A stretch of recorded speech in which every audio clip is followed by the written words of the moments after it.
பிரமா ஏழு ஜனிக்கு ஹாஸ்பிட்டலு கொடுத்தாச்சு. இப்போ சேட்டை பண்ணும் பூரா உள்ள ஆஸ்பத்திரி போகாமல் இருக்க மாட்டான். பொண்டாட்டியை கூட்டு போவான், பிள்ளைய கூட்டு போவான், அவனும் போவான். பெண் ஆண் கவர்மெண்ட் வேலைக்கிறது, அரசியல்வாதி எல்லாம் போகல. இப்போ எங்க குடி இருக்கு? குடி ஆஸ்பத்திரியில் இருக்கு.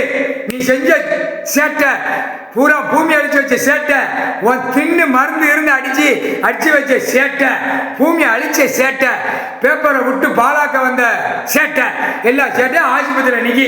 ஆஸ்பத்திரிக்கு வராமல் இருக்க மாட்டான். பிரைவேட்டு 100க்கு 100 ஆஸ்பத்திரியாக போட்டு வச்சிருக்கான். கவர்மெண்ட் 10% போட்டு வச்சிருக்கான் ஆஸ்பத்திரி. இப்போ பிரைவேட்ல பயங்கரமாக நடக்கும். மூளையை திருப்பி கிளியராக ஓடும். சேட்டை பண்ண முறை அறுக்க இன்னும் குடல்ல இருக்கணும், வயிறு இருக்கணும், குண்டியா இருக்கணும், முன்னாடியா இருக்கணும், பின்னாடியா இருக்கணும், மண்டை மூளை இருக்கணும், காது இருக்கணும், மூக்க இருக்கணும். அந்த மாதிரி 7 சனி விடுவான். சத்தியம் உச்ச காளீஸ்வரர் கணக்கு.